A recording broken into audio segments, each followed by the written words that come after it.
Welcome to the Probes Podumentary. Our Podumentary is a series of audio documentaries on topics and stories that matter to people and are part of a public interest journalism in India. You're listening to me, Prema Sridevi. Here is a new episode of a Podumentary titled Independence Day. How Free is India at 75? India is celebrating its 75th Independence Day, a day that is being celebrated as Azadi ka Amrit Mahotsav. So what does 75 years of freedom mean to India? How independent and free is India at 75? Professor Jagmohan Singh, the nephew of freedom fighter Shaheed Bhagat Singh, says the ideals of liberty, equality and fraternity make India free. As long as we live by these ideals, India is a free country. To me, freedom means the freedom from hunger, freedom from ignorance of everybody. First, to remember the principles for which the freedom struggle was fought. And to me, it has always inspired that since 1907, when Bhikaiji Kama raised the tricolor in International Socialist Conference, he raised it that now is a new India born which will work for equality, liberty and fraternity. And that was repeated by Gadar movement, which was established in Canada and America and South Asia, and their headquarters in San Francisco. They raised the same tricolor with these very values: equality, liberty and fraternity. The youngest martyr, Kartar Singh Sraba, when he was confronted with this question by the judge in his Lahore conspiracy case in 1915, and he said that you have all come to revolutionize in India. What does it mean? And he reiterated that these are the three values on which the freedom struggle brings freedom for the peoples. It was on 26 January 1930 that the tricolor was raised at the banks of Ravi in Lahore with a resolution of complete independence. And again it was repeated that complete independence will mean establishing equality, liberty and fraternity. And that was when Bhagat Singh raised a question from his gallows that resolution is okay, but how it will be transformed into the values of freedom to the common man, the struggling people. And it was on 26th March 1931 at the Karachi Congress, the same flag was adopted as a national flag with these three values attached to it. What unites us as Indians is our diversity. Can the principle that unites us divide us? Unity in diversity is India's strength. Could this be turned into a greatest weakness? Rights activist Kumar, grand-nephew of freedom fighter Subhash Chandra Bose, feels India will break up yet again if we infuse religion into politics. Netaji Subhash Chandra Bose was a very spiritual person. His spiritual guru was Swami Vivekananda. His political guru was another stalwart, Deshbandhu Chittaranjan Das. You see, Netaji was a devout Hindu. He was a Kali Bhakt. He used to go to the Dakshineshwar Kali temple and meditate and pray throughout the night. But Netaji always respected all other religions. You see, today India is a nation. We are a diverse nation. We have unity through diversity. I think that is what Subhash Chandra Bose practiced in his Azad Hind government and Azad Hind Fauj. Today we see divisive politics, vote bank politics. People are into appeasement.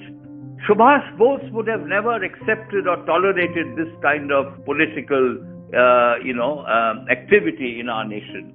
You see, in the Azad Hind Fauj, Netaji Subhash Chandra Bose could unite all communities as Bharatiyas.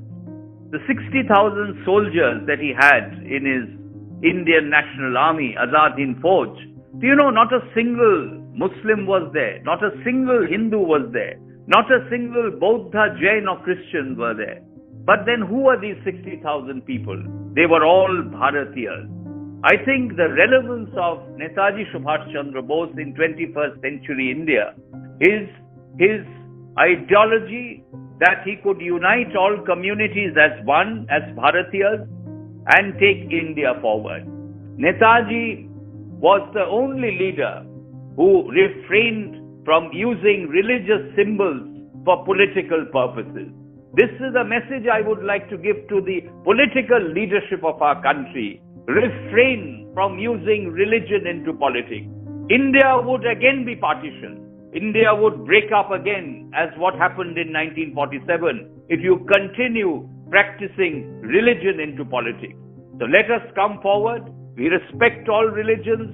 You can practice your own religion, but when you come to public life, when you come to political life, when it comes to running a government, you must unite all communities like Subhash Chandra Bose did. Social activist and the director of Center for Social Research, Dr. Ranjana Kumari's grandfather played a significant role in establishing Kashi Vidyapeeth in Uttar Pradesh, which was the action field of the Indian national movement. Inaugurated by Mahatma Gandhi, Kashi Vidyapeeth was the first modern university organized by Indians in British India. Ranjana Kumari says our generation and future generations deserve to hear the valiant stories of a freedom movement. Being born and brought up in a freedom fighters family where the institution of Kashi Vidyapeeth was created by my grandfather on the call of Mahatma Gandhi for alternative indigenous education in Varanasi. Also that I have heard a lot of stories from my family about how the British police used to come and take away even the door from the house, which my mother was a young bride in the family and she used to be sent out to hide because, they will have an eye on her. So all those stories still remain in my mind that how tough it was. And then my grandparents were in jail, British jail. So, and then of course I got married to a family where they were also freedom fighters and famous parliamentarians. So I think it's important that, every child, even today, because now we are older generation and there is, fourth generation post independence that which is growing. So it is extremely important to tell the stories of how difficult it was to get independence, how much people have sacrificed to get independence, and how much that is the reason why we should respect the life of dignity and freedom that we are living and next generation after the next generation is living. Freedom means different things to different people. For a journalist, freedom means the right to report, the right to free speech and expression, the right to freedom of the press. Sanjay Kapoor, editor of Hard News magazine, whose father was a freedom fighter, asks, how often do we ask ourselves why our fathers and forefathers fought for independence? Are we living up to the hard-fought freedom of our great martyrs and freedom fighters? Freedom means the ability or the feeling of being free to ask questions, to ask authorities what they are doing, to make them accountable, and to do pretty much anything that allows me to actualize my potential. The mind is without fear, the head is held high, as Rabindranath Tagore said. That is what I expect the freedom to be. So the freedom movement has been very close to me fundamentally because my father was also a freedom fighter. He saw action, he left home at a very tender age, about 16, 17. And he suffered hardships, he suffered in many, many ways. He went to jail, suffered from all kinds of diseases being underground. My parents told me about it. So for them, freedom was very precious. And if I have to remember the freedom fighters, I will remember them for all the values they brought into the freedom movement, to the independence. And tragically, those are being forgotten. The entire thing has been seemingly forgotten, the values of freedom struggle. Nobody is talking about. We were talking more about the form, about Tiranga being put everywhere. But what was behind it? What was the struggle? What was the reason for endeavoring to attain freedom from the shackles of to break the shackles of colonial rule. What was a turning point in our freedom movement that finally drove the Britishers out of India? Chandra Kumar Bose says that the perseverance of Subhash Chandra Bose and his Azad Hind Fauj helped a great deal. He asserts that India did not get freedom on the 15th of August 1947. This is a perspective few people discuss in independent India today. Mahatma Gandhi's non-violent movement, which had its own impact on British imperialism. But it is absolutely apparent now with the documents that have been released in the British archives that the final onslaught on British imperialism was the battle of the Azad Hind Fauj led by Netaji Subhash Chandra Bose, and the subsequent INA trials which were held at the Red Fort in Delhi in early 1946 completely destroyed the loyalty and allegiance of the British forces to the British High Command. That is, according to me and according to British intelligence reports, the main reason why Britain relinquished India. You see, what happened in 1947, 15th August, was not really freedom. We were given dominion status under the British Empire. You must also realize this. We are, however, celebrating 75th year of independence on the 15th of August. But 15th of August actually, according to me, is a black day. It is a black day in the history of India because everybody fought for Purna Swaraj. Everybody fought for undivided, united India. But India was partitioned. Bengal was partitioned. And we got dominion status. And we were still under the Viceroy, the last Viceroy of India, Lord Louis Mountbatten. Louis Mountbatten left India only in 1950. So between 1947 to 1950, the question arises, what was the status of India? India was a dominion under the British Empire. Only on 26th of January 1950, when India was declared a republic, I suppose we attained freedom. For many, freedom means the right to live a life with dignity. Equality is a cornerstone of freedom. Geeta Seshu, journalist and co-founder of Free Speech Collective, says the threat to the principles of secularism is the biggest problem plaguing our country today. Freedom represents the right of all citizens to be able to live their lives with dignity and enjoy the fruits of equality. At 75 years, we are at a state where there is immense rolling back of a lot of the freedoms that we have achieved. And there is a determination by the government of today to push us back towards a very, very regressive world. At this point, the biggest threat is to secularism, which is enshrined in our constitution. And this needs to be preserved at all costs. We are seeing the worst kind of violence towards members of the minority communities, and this very, very dangerous level of marginalization of the indigenous communities, the Adivasis.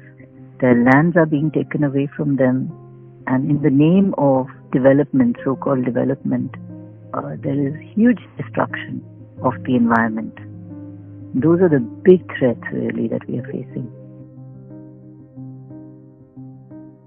Someone famously said, when you educate a man, you educate a man.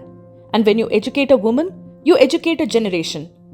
For Ranjana Kumari, a staunch women's rights activist, women's education, women's rights and liberty are the pillars that make a nation like India truly free. But she says India at 75 still needs to go a long way to protect the rights of women and children. As independent India in 75 years, I would say it's a mixed bag of feelings that I have and also experience that I have. That is partly because as a woman, I feel that still we have a long, long way to give independence and freedom and constitutional guarantees given to women of India on the eve of the independence. Also, that a lot of poor people and the excluded people like Dalits and the minorities and others also need much more. We need to do much more work as a nation to give them the real advantages that they should get after India has become free.